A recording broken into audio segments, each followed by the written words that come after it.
been established, and they essentially function as base camps in a way for this violence. So the Israeli settlers and their entire movement will establish, say for example, bring a herd of sheep or cows somewhere, basically where they're not allowed to be. They will build a few shacks, will build some roads, and establish a presence there. And then they will use that area as kind of like a base camp to attack and to terrorize their Palestinian neighbors, because these are areas, quite remote areas in fact, where Palestinian herding communities have been living on and breeding their sheep and goats on for generations. And these Israeli settlers are armed. They will immediately receive a military accompaniment, even if they live in a place that ostensibly is illegal under Israeli law. They will immediately get a military protection detail.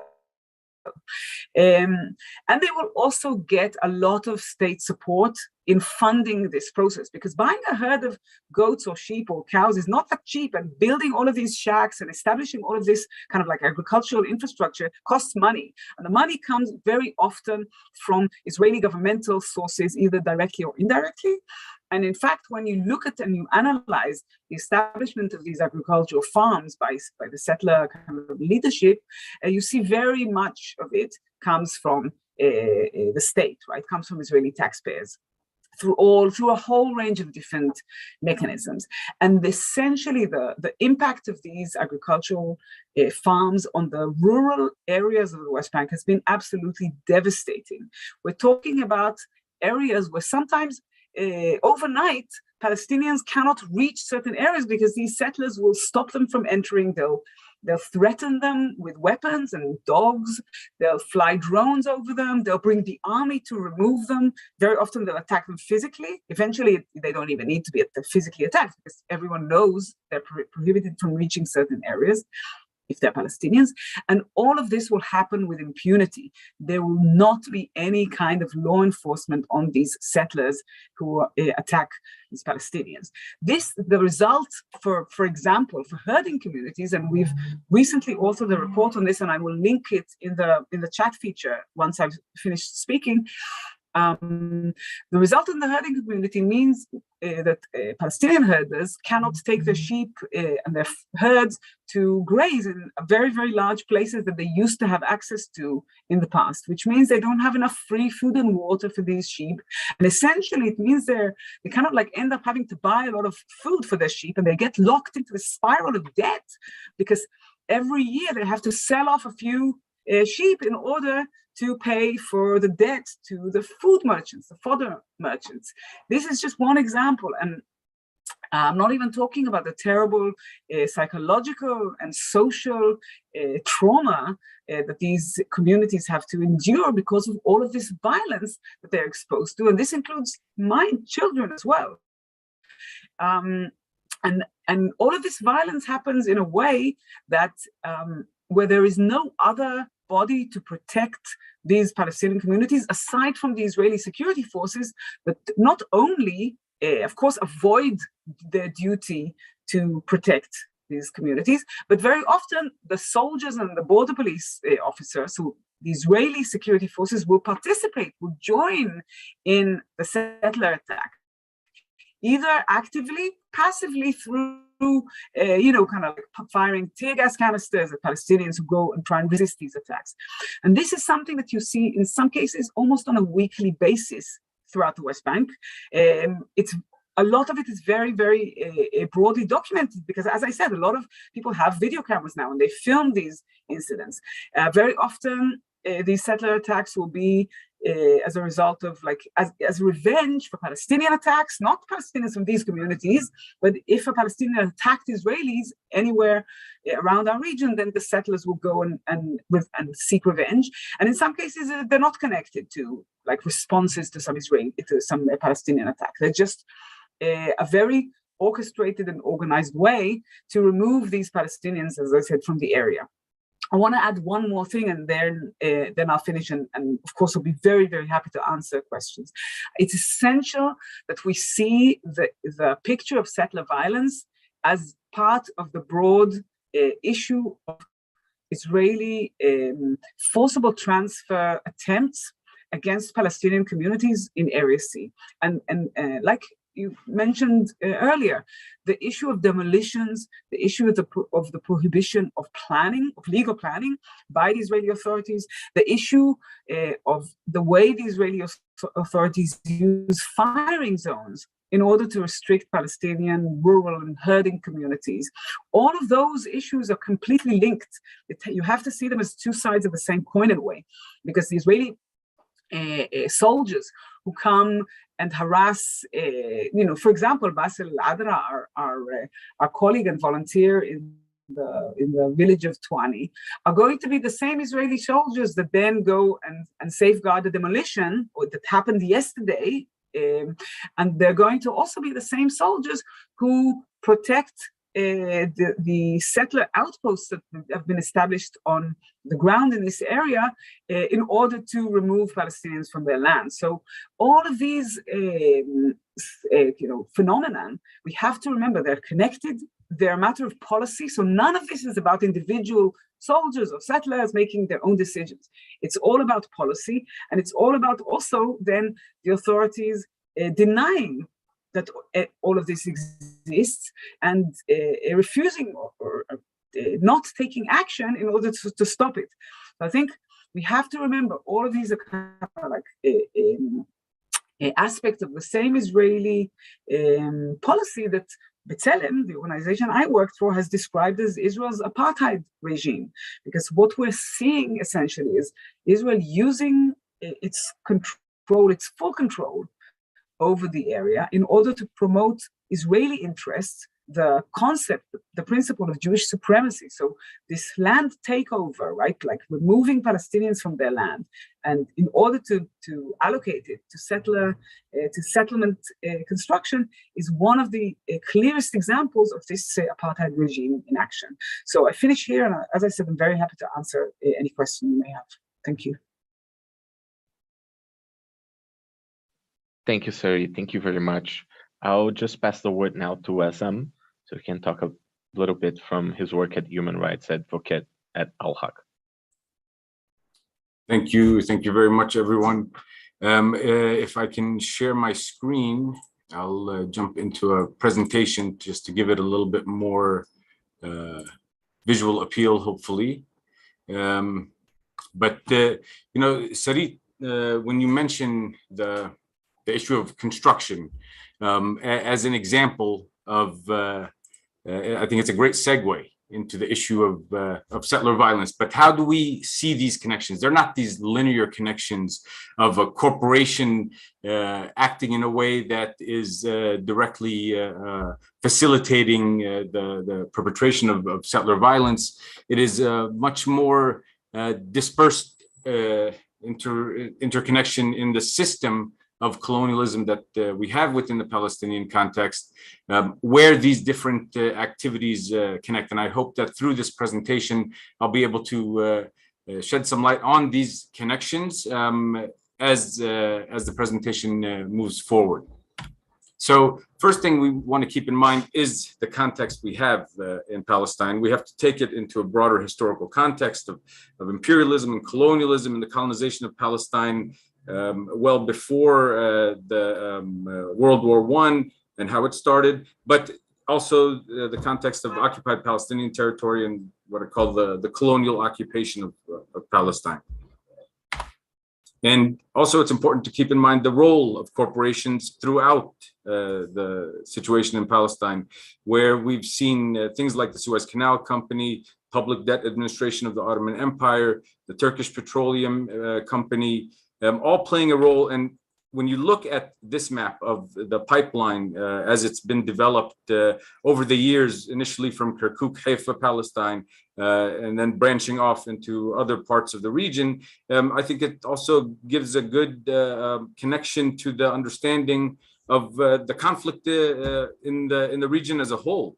and the role of the extraction of natural resources such as oil, and how that has influenced the conflict in the region.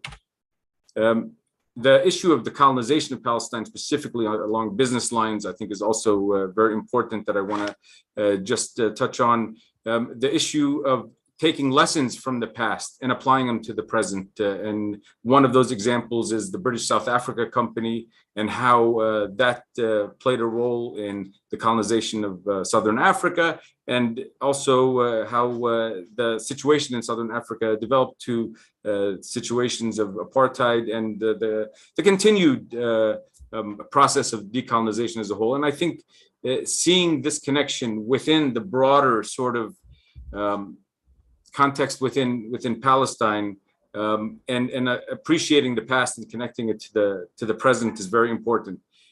What I want to show here next is a slide a picture from the archives that I found on the Palestine Economic Corporation. This was from 1925, and I don't know if you can see it as clearly as I would like, but it's titled "The Colonization of Palestine: Means and Methods." And the relevant part is, what medium should be employed to colonize a country on a large scale?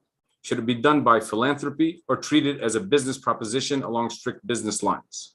And this is what we see within the Palestinian context, the dynamics of business enterprises playing a role, but also, as I will end with, the issue of nonprofit corporations and the philanthropic component of the continued colonization. Within the mandate period, you saw companies playing an important part in how control by Zionist entities in specific strategic areas like electricity, the Dead Sea and the Palestine Potash Company, and Haifa Harbor. Now, in the contemporary context, post-1967, you had, despite the evolution of international law and things like the Geneva Conventions after World War II, you had this refinement of the best business practice of colonialism, that Israel was able to take the lessons from the history and apply them to the present, with the formation of a new company that was called the Israel Corporation. And this was established in 1968, and it was part of this continued colonization of Palestine along business lines, but it was very much a model of what I would call the modern day Crown Charter Company. Now, how does this relate to settler violence?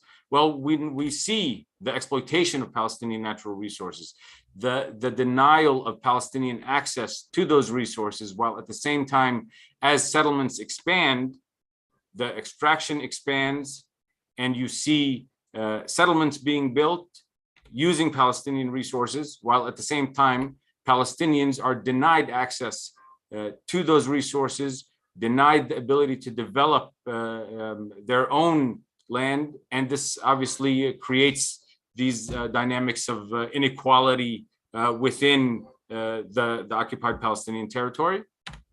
And it also is seen in exploitation of other areas like the Dead Sea.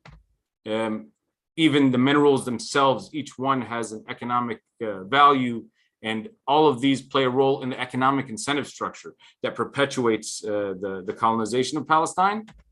And you see companies, multinational corporations contributing by building the wall and settlements.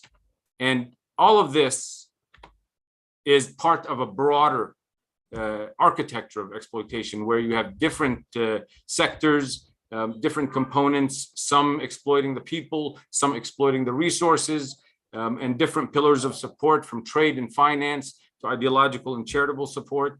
And we've seen recent developments at the UN level, a database that was developed to highlight the different areas where corporate actors are involved in the development of the settlement enterprise, and coming from various countries. One of the things that doesn't exist within the database, even though the database itself has a lot that needs to be done in terms of its development and its annual update, are the issue of nonprofit corporations Many of you are familiar with the JNF, the Jewish National Fund, historically, but we also see relatively new nonprofits that contribute to this continued colonization, but using new means and methods to the extent that the last visit I took this picture, I call it QR colonialism. And you see the development of technology such as QR codes and how that contributes to this process. And of course, this is happening on Palestinian land, but the civilians, the Palestinians that are impacted are also coming face to face with Israeli settlers that are coming into this environment of settlement expansion and being encouraged to do so. And that's why it's good to keep in mind this concept of economic absorptive capacity. And this is an article that looks at the issue from the mandate period, but we see it very much continuing in the present day, where there is the convergence of economic interests, political interests, ideological interests coming together to enhance the economic absorptive capacity of the colonial project within occupied Palestinian territory, incentivizing settlers to come into occupied territory and putting them in direct confrontation with Palestinians living in occupied territory. And so I hope that this brief sort of whirlwind tour of the history and the present puts into your minds the connections between how corporations are contributing to the settlement enterprise and how that settlement enterprise naturally leads to the violence that exists within occupied Palestinian territory and the settlers that actively and passively contribute to the development of this system of colonization. And so I'll close with the same title that I started with, but hopefully it makes a lot more sense than it did in the beginning of the presentation. And I'll leave you with just another picture to think about how all these different variables come together to require us to think about in how we are addressing the situation in Palestine and looking at the root causes of the violence that we see manifested on a day-to-day basis. And so I'll end there and look forward to additional questions.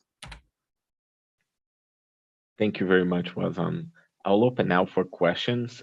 If you have a question, please, you can raise your hand on the Zoom here, since we're in a meeting. I'll also ask everyone to keep their questions brief, so we can have as many questions as possible. And also for those that just came in, I would like to remind everyone that we have live interpreters from English to French. You just need to go to the globe and choose what channel do you prefer. Thank you, and we can go for the first question. Does anyone has a question?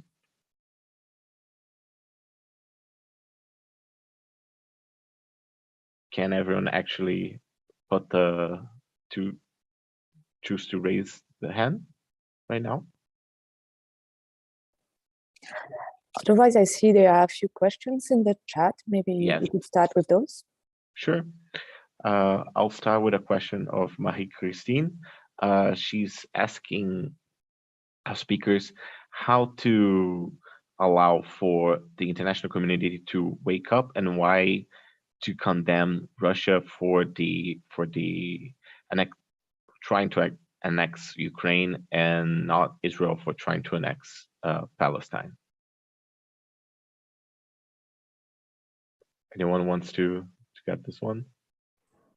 I mean, I think we can both probably discuss it. Look, I mean, I think the essential thing that we're doing in this webinar and that B'Tselem, the organization I work for, has been doing for several years now, is call on the international community to take action to get Israel to end its occupation and apartheid regime. And this entails a whole range of actions, including consequences. We've said that clearly.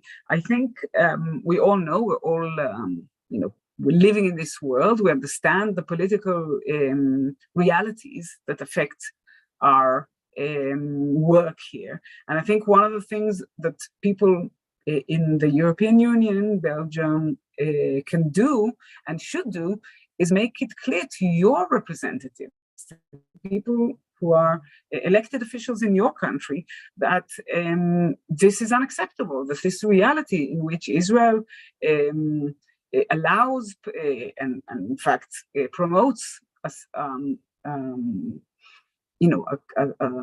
an assault on these Palestinian communities and promotes a situation where Palestinians are exposed to so much violence without any protection, that is not acceptable, and that the European Union will be unified in its insistence that there needs to be accountability, that there needs to be changes in policy, and that there needs to be an end to the occupation. This is, I think, the only way that this balance of, the balance of power will be somehow destabilized, because we know full well that the European Union is not unified about the situation in our region, that it doesn't have a strong enough position. And I think certainly the role of European and, as I said, Belgium voters and citizens is exactly this, is to raise these issues with your representatives in order to get them to act the way they should. Our role as people on the ground, both in Palestine and in Israel, is to speak to our own societies, right? So as Israelis, we also speak to Israeli society, even though we do not think there is going to be any change coming from within Israeli society anytime soon. We still talk to Israelis, and we still make our voice heard. And certainly, we talk about what's happening, and we discuss it with diplomats who are on the ground and with representatives of foreign governments, as well as Israeli decision makers or office bearers, directly or indirectly. So this is, I think, what I can say in terms of how to take this forward. Obviously, we need you to tell your representatives that this is simply unacceptable.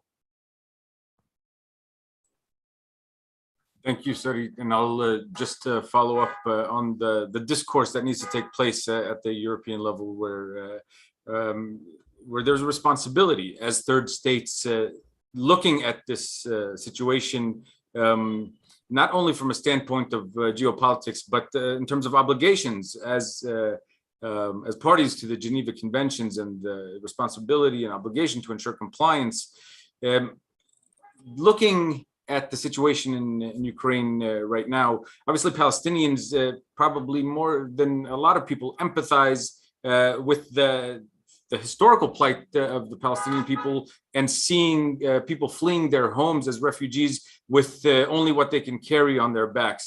I think this is not something that can be underestimated, but obviously also seeing the rapid response in which states are taking action towards the Russian invasion of Ukraine versus the lack of response in terms of any tangible actions addressing Israel's continued prolonged occupation of Palestinian territory. And you know, the actions that we've seen taken were very much addressing that economic incentive structure that allows for the conflict to fester and grow. And it's clear there is a recognition on the part of the international community that addressing the economic dimensions will have an impact on the ground. And this is very much connected to the issue of addressing the economic incentive structure within the context of the colonization of Palestine, and the role of corporate actors therein, whether they be for-profit companies or nonprofit organizations. And all we want is a universal application of these laws and the reconciliation with the political rhetoric and the economic activity and actions taken in relation to Israel by the European Union and the international community as a whole. Thank you, Wazam. Thank you very much. I'll just, Lucy Zawadzki, she made a comment here mentioning that the US government passed a boycott, divestment, and sanctions bill that allows the government to ban public bodies that are subject to procurement rules from conducting their own boycott campaigns against foreign countries or territories. And this, in reality, prevents councils or the public bodies from boycotting companies with links to Israel. Does anyone would like to comment on this? Again, I think it's a clear example of hypocritical positions, in the sense that the actions that we've seen taken with regard to addressing economic activity vis-a-vis Russia and Ukraine have been encouraged, where with regard to the situation of Israel's occupation of Palestinian territory, we are seeing this attempt to stifle even the discourse around it, and I think the important dimension of this is where there is an attempt to control even the discussion, the thinking about how individuals are connected to our international system, and this attempt to try to put members of a society in isolation and detach them from their representative bodies, and that, I think, is a much more fundamental problem that whether it's the society in the UK or elsewhere need to address internally.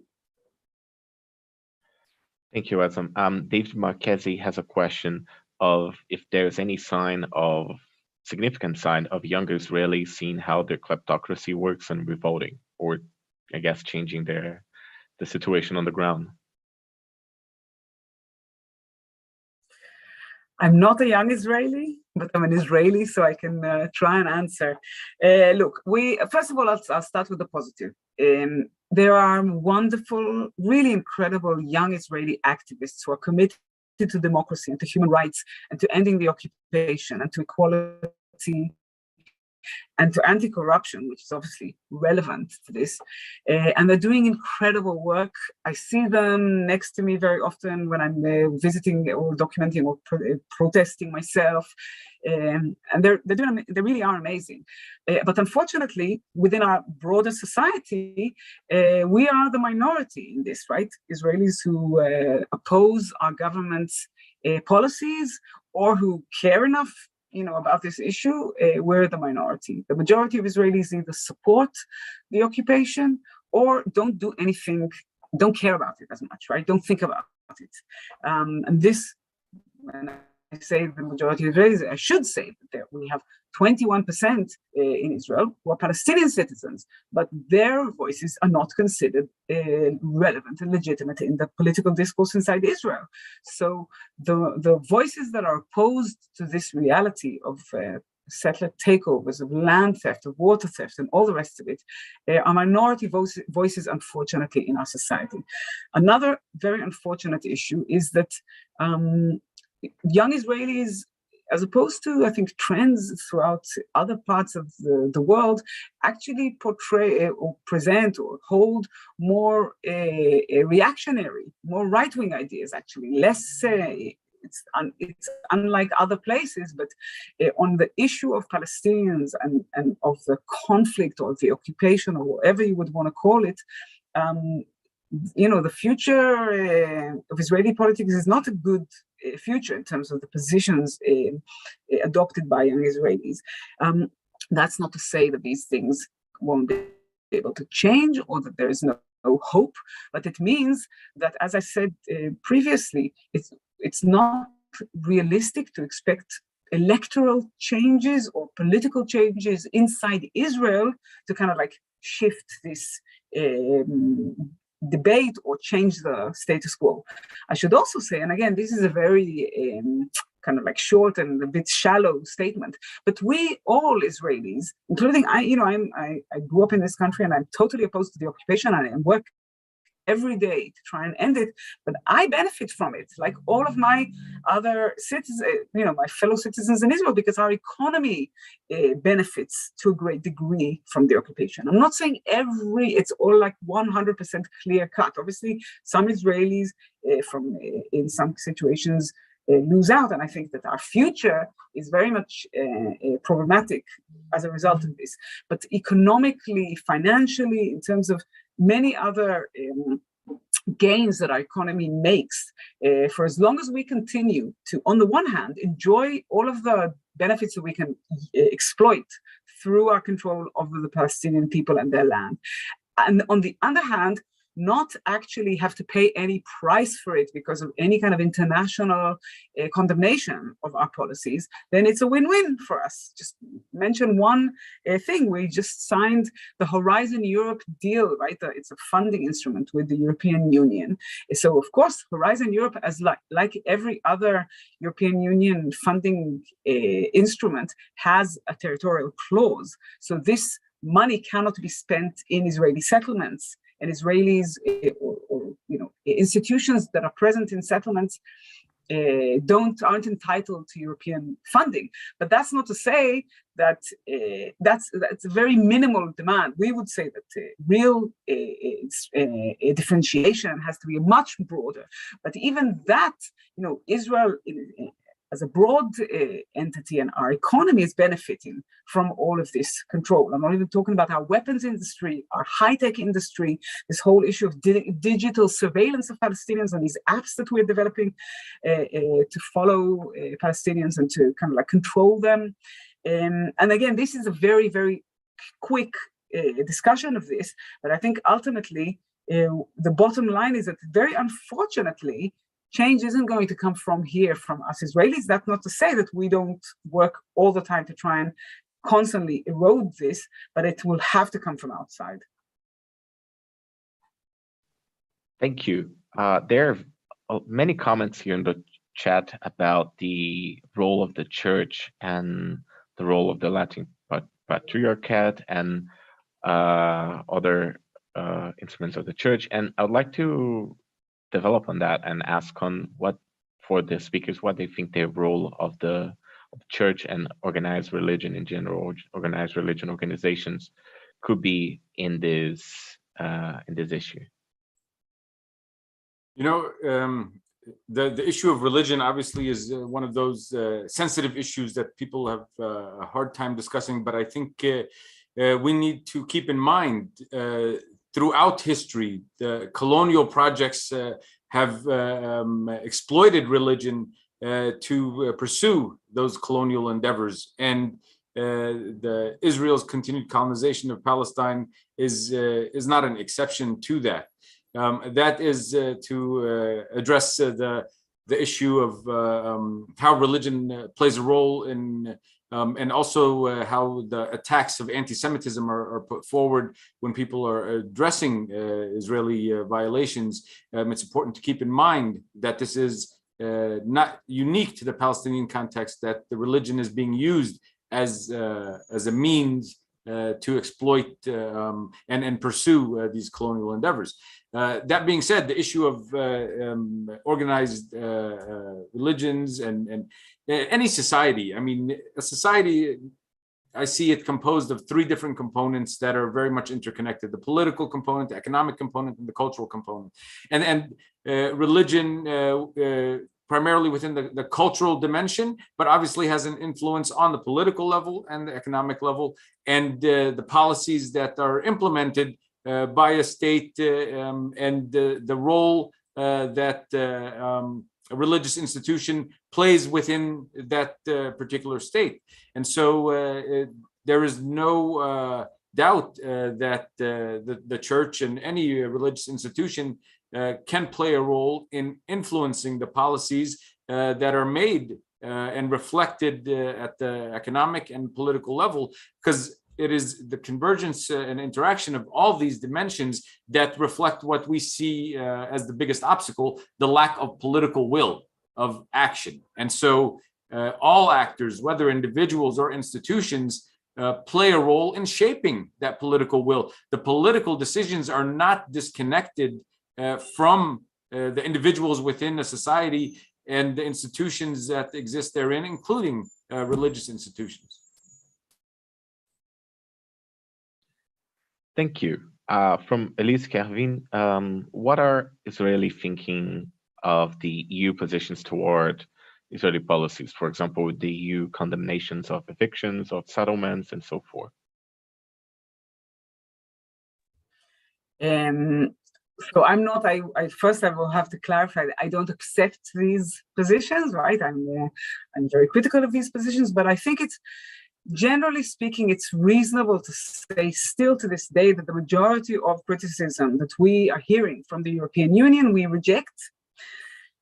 I want to be a bit more nuanced because this current government that we have, it's kind of like the new government, the change government, has a slightly more nuanced way of dealing with this kind of criticism than the previous Netanyahu government. In the past, I think generally speaking, information, criticism, statements from the EU would be rejected in a very aggressive way and in a very also accusatory way, like, you know, they're basically like reflections of anti-Semitism, in some cases, literally, of anti-Semitism by states. So I think, as far as I remember, when the EU actually passed this rules of origin, not legislation, it was I think it was like a like the decision about the rules of origin. There were actually some Israeli politicians who basically compared it to, you know, to kind of like historical references of boycotts on Jewish businesses in, you know, Germany. This is in one specific incident, and then there's a whole range of ways to deflect and to deny and to reject the criticism. Today, I think in this current government, with the minister of Israel, the Israeli Minister of Foreign Affairs and his deputy, I think are a bit more nuanced in the sense that they, at least rhetorically, they give a kind of, or they let off a kind of like image as if they're more open to criticism, right? They're more willing to kind of engage, and maybe there is still this kind of engagement. But in terms of the responses and in terms of what actually happens on the ground as a result of this kind of international and especially EU criticism, not much. And that's the problem. Israel today is less prone to saying things like, you know, the only reason European Union politicians criticize us is because they're basically anti-Semites. But it's not as likely to say, okay, let's listen to these criticisms, understand why, for example, the international community is criticizing us for violating our obligations under international humanitarian law, and maybe start adhering to these obligations. I'm joking, of course. I don't think that this is a realistic prospect, because it's clear that Israel is not, it's not a coincidental violation. Israel is systematically violating IHL in order to achieve its goals of establishing settlements, developing them, etc. And I think today, the Israeli government is more likely to say, okay, we're listening to you, but we don't agree, but let's continue to have a conversation. Whereas in the past, the Israeli government would just be like, we don't listen to you, you're just, you're attacking us. I think it's less likely to be today, or we're less likely to hear the kind of blatant EU bashing that we had from the previous government, and from previous kind of like powerful players in Israeli politics. But in terms of the substance, the Israeli government still rejects and ignores all of the European Union kind of like demarches or appeals or various letters and approaches and interventions that diplomats here are making as a result of Israeli demolitions and confiscations of Palestinian homes, right? So this is just one example. Almost any time that the Israeli authorities will confiscate material that was donated by the European Union as aid, diplomats from the European Union will register this, will write to the Israeli authorities and say, look, you confiscated aid that we provided. And then Israel will just kind of like basically not not respond, certainly not return any of this aid or compensate the people who are harmed. So I would say there is a change in rhetoric, but there's certainly not a change in substance. And let's see what we have now in the future, because we also have a very volatile political situation now in Israel. So who knows, in 6 months' time, I'll be able to talk to you about an even worse government or an even clearer government. But I think for us, doing this work and looking at the situation on the ground and speaking to people in Europe, we have to remember that we need to go beyond the image, right? The image is this government, there's like someone, in it that people in Europe can talk to. But it depends on what you're talking about, because if all you're talking about is more of the same, right? More occupation, more land takeovers, more settlement expansion. By the way, today, the civil administration is just approving, as we speak, like more and more plans for new settlements. Then it doesn't matter if the person you're talking to is nicer and a bit more liberal. Thank you, Sarit. I'm going for Giovanni Penna now. Do you have any hope that the process of the UN Binding Treaty on Human Rights could be a solution for the occupation and colonization of Palestine? We're obviously involved, all of us, I think, in the issue of the binding treaty in one way or another to address the role of corporations on a global level. And the situation in Palestine is a microcosm of global injustice. And the discussions that are taking place with regard to the binding treaty and putting obligations, direct obligations on corporations under international law is not something new. In fact, this year marks the 50th anniversary of former president of Chile, Salvador Allende's speech before the UN General Assembly, addressing the role of transnational corporations in undermining the decolonization process and undermining the sovereignty of countries and the exploitation of their natural resources. And we see this just refined within the Palestinian context. And so the push towards a binding treaty is not simply about addressing the injustices within Palestine. It is about addressing injustices on a global level and reining in the role of transnational corporations. And having, if that treaty does become a reality, and again, why I say if, because it has been an ongoing process for the last 50 years and we still haven't gotten there. And so we need to be realistic about the reality that allows for international law to develop. I mean, the law remains a social construct, even at the international level, a reflection of international power dynamics, neoliberal economics and hegemony and imperialism. These factors have not disappeared. They're not simply things to read about in the history books. But the development of international law and the creation of such a treaty, it would be an important step in the right direction. Obviously, international law also requires the domestication of international law at the national level, and that is another battle that would continue even after a treaty came into force with a set number of signatories, because different states will incorporate international law into their domestic legislation in different ways as well. And this goes back to the dynamics of society and how the laws develop and what role you as individuals can play in the development of that law within your own societies. Thank you. Valentina Pavarotti asked, in what way are the companies that were shown in Weston's graphic complicit with the occupation? Well, I think part of what I wanted to show within my graphic is the complex nature of the interaction between the different variables. And Sarit mentioned the new civil administration decision. And so, you know, there's a very interconnected process of political action, military action, incentives for investment, corporate contribution to the fulfillment of these policies.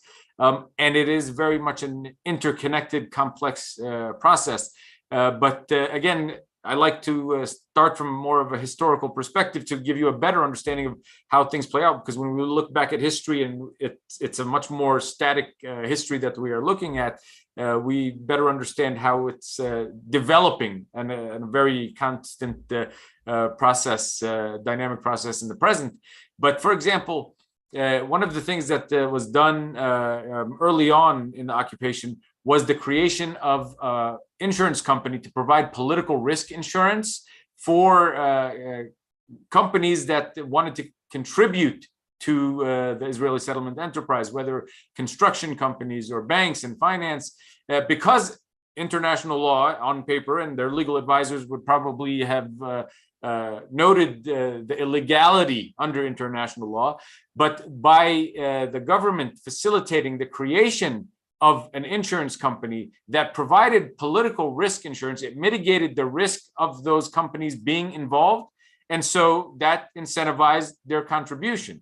And so this is just one historical example. And if we look at the present and how a charitable status in Europe or North America for institutions that are contributing to the expansion of settlements and the development of the settlement enterprise as a whole. Again, this is part of that broader economic incentive structure. Thank you. Philip Millington has asked, do the speakers have any hope that President Biden may bring a change to US policy? Sam, do you want to start? Or I'll go ahead because, I mean, doing this work, we always have to have hope. I mean, this is, again, the arc of justice is long, but we have hope that it does eventually move in the right direction. But again, the political level is a reflection of society. And so there needs to be more action to push the Biden administration in the right direction. And we are seeing definitely a more progressive moves in the US compared to the past. But I don't think it's going to happen overnight, as generally these things don't, no matter which society, whether it's American or Israeli. But we always have hope, and that's why we do the work that we do, I think. I just want to add one thing, which is that in Europe, obviously, this is a primarily Belgian audience. I think it's not like the US doesn't exist in a vacuum. There's also a lot of interconnection, conversations, both here on the ground between the diplomatic corps and also between policymakers between Europe and the US. So certainly the question isn't whether Biden per se will make any decisions. The question is, will people on both sides of the Atlantic be able to organize to make this basic moral demand from the US administration, any US administration. Certainly it was absolutely horrific during the Trump administration, but we don't want to just return to the kind of like Obama position, because that was also not an acceptable position. There needs to be a clear demand for action to get Israel to change course, and everything that this entails. This is a demand that needs to be made by people. Thank you. I had a question myself. I'd like to ask the speakers, what do they think the role of the International Criminal Court could play in the settlement expansion processes?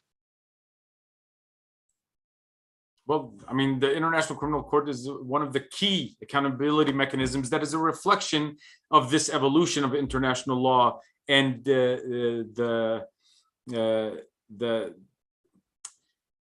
mechanism that is created to prevent the grave violations of international law. And we have, again, hope that this institution will play the role that it needs to play to challenge. Again, it goes back to a cost-benefit analysis. If there is a cost to be borne by Israel's continued violations of international law and its continued denial of the right to self-determination for the Palestinian people, then there is more likely to have a change in the behavior of the state. But so long as the mechanisms that are in play are not adding to this cost, it's going to naturally continue to allow the system, the environment, will only encourage Israel to continue moving forward, because there's a benefit to be reaped. And this goes back to those broader economic incentives that I mentioned, and even to the extent of the development of new technology. Israel trumps itself as a tech innovator and an environment where tech develops. But we have to keep in mind, one of the sources of such development is a captive Palestinian population, where research and development takes place at the expense of Palestinian people. And we see this very clearly in the recent example of the role of Pegasus spyware, and how that's not only been used against Palestinians and developed within the Palestinian context, but also exported abroad and purchased by other countries to oppress human rights defenders, journalists, opposition politicians in different parts of the world. And so these dynamics of international trade and development of technology should not be seen in a vacuum from the broader continued colonization of Palestine. Just maybe one addition. So there's also a role, I think, for the international community and certainly international voices in civil society to demand that your governments don't allow any kind of process in which the investigation that's ongoing will be derailed, harassed, attacked, to demand freedom of operations, to demand no campaigning in any way against the ICC, etc., and also to prioritize things other than Ukraine. So it's very clear now that Ukraine will be the top priority of the ICC, but also to assist the ICC when it comes to things like funding and etc., to be able to deal with other issues while the conflict in Ukraine is ongoing, right? So there are many things that the international community could do, and certainly European Union countries that have expressed support for this form of justice, criminal justice, to do in order to protect the investigation from tampering. Thank you, Sarit. I hope I'm not going beyond my mandate here, but I would like also to ask another question to you. That you mentioned that a good part of the youth in Israel today, it's very reactionary and very participant in this process of settlement expansion. I'd like to ask you, why do you think this is so, and what is the role of ideology in the process of a settlement expansion? So, wow, it's like this. You have 5 additional hours. We can talk about Israeli demographics and all of these developments. So I only want to give like a really short, kind of like bullet sort of answer. And remember, I'm not an expert on public opinion on demography, right? But there's many ways and many reasons why I think the young people in Israel are essentially more right-wing. And in our context, what I mean by that is, I mean that they're more hostile to the Palestinians, they're more hawkish vis-a-vis the Palestinians, because in other contexts, it could be different, right? When it comes to like socio-economic rights, etc. First of all, it's a generation that grew up only in times of conflict with the Palestinians. Secondly, we've had many, many years now of a lot of incitement, governmental and other incitement against Palestinians. There is an ongoing conflict as well. That's understandable for people to become more extremist when it comes to these issues. Also, demographically speaking, in Israel, the degree of your religiosity is actually one of the most clear defining factors of how you would, the positions you will have politically. And this again, in Israel, the more religious you are, the more likely you are to support the occupation and to oppose any kind of, process with the Palestinians. I'm being deliberately quite broad. Demographically, more and more of Israeli society is becoming more religious. So because of birth rates and other processes. So I think if you take all of these kind of like causes and you combine them, you see this slow kind of like change in our political kind of situation. I think also for many years it's been a really like, being a leftist in a way is kind of like a four-letter word in Israel, right? It's the dominant discourse is really a very right-wing anti-Palestinian discourse. That's not to say that there aren't other Israelis. Clearly there are many Israelis who oppose what is happening now. But I think in terms of who is able to promote their own agenda, who is able to control politics, certainly if you look at our current government and our current parliament, the vast majority of members of parliament support some form of Israeli control over Palestinians, and very few of them support ending this control. And I think if you look at the situation on the ground when it comes to settler outposts, and I just posted earlier on in the chat like links to B'Tselem's report and also to a new Yesh Din report about this exact issue, the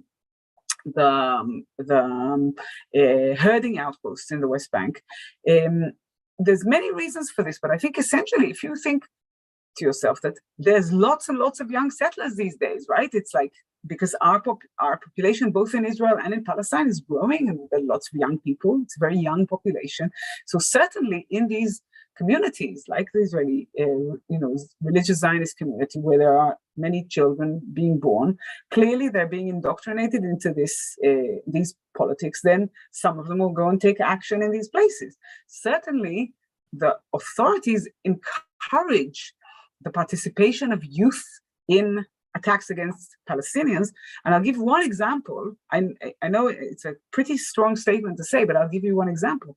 In Israel, there is a lot of state subsidies for different projects that assist youth at risk, right? So youth that comes from certain socioeconomic backgrounds that is considered to be at risk.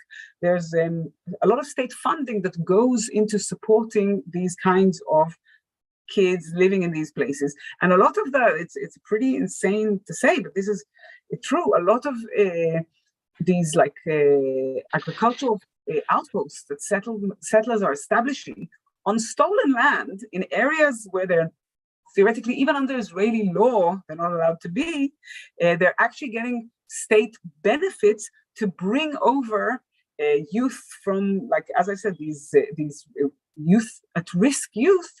And you see situations where kids, young Israelis, are attacking Palestinians, are harassing them in these farms, in the framework of these farms. And more often than not, I don't want to be absolutely categorical, because there's lots of different examples, the kids, the youth are there as part of this state-sponsored program. So just one example. And I think also, if you look at, Israeli settlements have been almost kind of as old as the Israeli occupation itself. So a second and third generation of young settlers are growing up in these outposts, and that's their reality from their perspective.